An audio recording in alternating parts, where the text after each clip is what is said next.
Hello friends, welcome to Abhi Law, where law is simplified. This is Professor Dr. Ambarish R. Patnigiri, and in the last lecture, in the lecture series of the Code of Criminal Procedure 1973, we had studied two important definitions: bailable offense, non-bailable offense, cognizable offense, non-cognizable offense. Today, another definition which we are going to study is the definition of victim. Definition of victim was not there when this act in 1973, but it was inserted by an amendment in the act in 2008, which came in force on 31st 12 2009. Before I define victim, let us understand that previous example. Mr. A had climbed on the tree, he was cutting the branches of the tree, children were playing down, and suddenly a branch had a fall and one child had a hurt. And with this, when this child got an hurt, this child became victim, and the person who was cutting the tree became the accused. Now let's look to the definition of victim. Victim is defined under section 2 clause WA of the Code of Criminal Procedure 1973. Victim means a person who has suffered any loss or injury caused by a reason of the act or omission for which the accused person has been charged, and the expression of victim also includes his or her guardian or legal hire. Now let us understand, after going through the definition of victim, we should know what are the essential elements of a person to be treated as victim. The first essential element is the person should suffer any loss or injury. If there is no loss or injury, then that person cannot be treated as victim.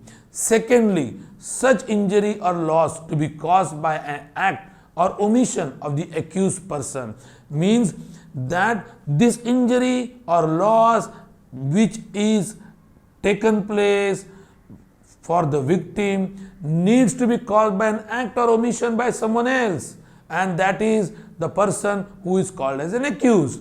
Now, third element of victim is such accused person should be charged under the law, and the fourth one is such victim also includes his or her guardian or legal hire. I hope so. With this, we have understood the word victim. Now you can very nicely express in your exam if the university asks who is victim. Another question which university asks is basically what is a complaint. Now there is a victim and now it is a complaint.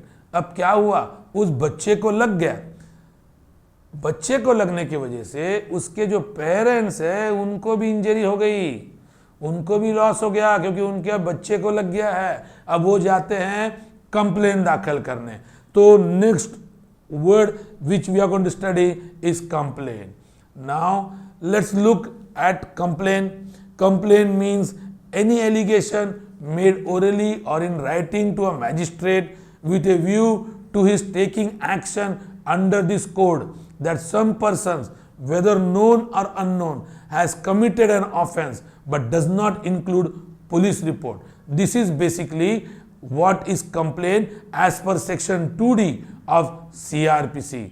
One more thing I want to tell you, this is not FIR.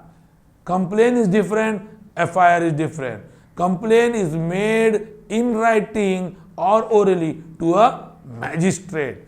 With this definition of complaint, there is an explanation given. A report made by a police officer in a case which discloses after investigation the commission of non-cognizable offence shall be deemed to be a complaint, and the police officer by whom such report is made shall be deemed to be the complainant. अभी आपको याद रखना है, वो जो बच्चा था जिसको लग गया, उसके पिताजी गए कंप्लेन करने, वो कंप्लेन होता है FIR. क्यों? अगर वो कॉग्निजेबल ऑफेंस है तो.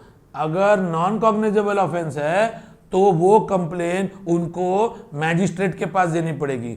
मैजिस्ट्रेट के पास कंप्लेन देने के वक्त वो ओरली भी दे सकता है, राइटिंग में भी दे सकता है, लेकिन एलिगेशन होना बहुत ज़रूरी है. और उस एलिगेशन के बाद और एक इंपॉर्टेंट चीज, उस एप्लीकेशन में, उस कंप्लेन में उन्होंने मैजिस्ट्रेट को उस व्यक्ति के खिलाफ एक्शन लेने को कहना बहुत जरूरी है, नहीं तो कंप्लेन नहीं होगा। और एक बात, जो पुलिस रिपोर्ट डालती है कोई भी ऑफेंस में मैजिस्ट्रेट के सामने, वो कंप्लेन नहीं होती। ओके, तो हमने कंप्लेन के विषय में सीखा, एक्सप्लेनेशन भी देख लिया। और यहां पर मैं बताना चाहता हूं कि state of Bihar versus Chandrabhushan Singh, इस मैटर में सुप्रीम कोर्ट ने कंप्लेन को बहुत से अच्छे रीति से डिस्क्राइब किया है। अगर आप इस केस लॉ को लिख देंगे तो एग्जामिनर समझ में आएगा कि आपको कंप्लेन के बारे में बहुत कुछ मालूम है। Now let's look to the requisites of the complaint. What are the requisites of complaint? Complaint में क्या होना चाहिए जिसको हम बोल सकते कि वो कंप्लेन है। अगर ये बातें कंप्लेन में नहीं होगी तो वो कंप्लेन नहीं बोल सकते। तो पहली बात, first thing, allegation of offence. Allegation of offence ये बहुत जरूरी है, ये होना चाहिए। Without allegation of offence complaint नहीं बोल सकते। A document which does not contain any allegation whatsoever of his having committed an offense cannot be termed to be a complaint. A complaint is an allegation made to a magistrate to take action under this code. Second requisite, a complaint need not set out all the facts which the accused is being charged, but it must contain certain statement of facts which should be relied on as constituting the offense in ordinary and concise language.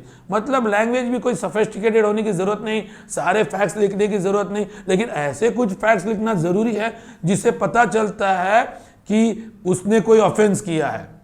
Okay, in पाकीपरा versus बीबी गोदुरा 1992 में supreme court ने ऐसे बताया, it was held that an affidavit containing allegation of commission of an offence amounts to complaint. मतलब किसी ने affidavit डाल दिया magistrate के सामने, वो कंप्लेन हो गई।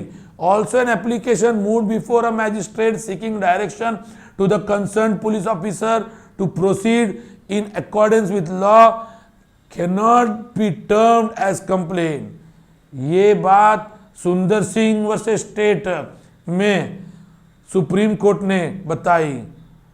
अगला रिक्विजिट को हम देखेंगे। कंप्लेन ओरली भी दी जा सकती है, रिटर्न एलिगेशन भी दिया जा सकता है, but it not be in any particular form. ऐसा कोई पर्टिकुलर फॉर्म नहीं है कंप्लेन का कि हमको इसी फॉर्म में देना है, ऐसा कुछ नहीं है। रिटर्न फॉर्मेट बिरमेट कुछ नहीं है। आपने राइटिंग में एलिगेशन दे दिया किसी के खिलाफ, उसने ऑफेंस किया है, इतने फैक्ट्स आपने बता दिए, कोर्ट को बोल दिया कि भाई आपको एक्शन लेना पड़ेगा, हमारी ये दरखास्त है कि आप एक्शन लो, कंप्लेन हो गई। चौथे पॉइंट को हम देखते हैं। A complaint need not required to be set out in complaint all the evidences in the possession. मतलब एक बार आपने कंप्लेन दी, कंप्लेन के साथ आप सारे एविडेंसेस देने की जरूरत नहीं है। जो कुछ एविडेंसेस आपके पास है उस सारे एविडेंसेस देने की जरूरत नहीं है। A complaint is not intended to give information to the accused of the charge against him. Charge भी लिखने की जरूरत नहीं है। There is nothing to prevent the magistrate from taking cognizance of his own complaint. मतलब magistrate खुद अपने complain के ऊपर भी कॉग्निजेंस ले सकता है। मतलब मैजिस्ट्रेट खुद भी कंप्लेन को दाखिल कर सकता है। इसका मतलब यह है, a complaint made to a police officer is not a complaint as defined in section 2D। ये इंदर सेरियन वर्सेस स्टेट इस डिसीजन पे, इस मैटर में सुप्रीम कोर्ट ने डिसीजन दिया है। पांचवा जो रिक्विजिट पॉइंट है जो मैं आपको बता दूं, a complaint must be with a view that magistrate should take an action against the accused. छठवां point, there must be commission of offence. Commission of offence नहीं होगा कंप्लेन में, कोई दम नहीं, it can not be treated as a complaint. ये बात union of India versus Madan Dev यहां पर सुप्रीम कोर्ट ने बताई है। सातवां मुद्दा, there is no particular format for complain. ये मोहम्मद यूसुफ वर्सेस अफाक जहान यहां पर सुप्रीम कोर्ट ने बताई। और मुझे लगता है कि मैंने आपको कंप्लेन के बारे में सब कुछ बता दिया है। अगर आपको मेरी वीडियो अच्छी लगी तो प्लीज़ लाइक कीजिए, सब्सक्राइब कीजिए और शेयर कीजिए, और आपके वैल्यूएबल कमेंट प्लीज़ पोस्ट कीजिए abhilawcomments@gmail.com पर। Thank you.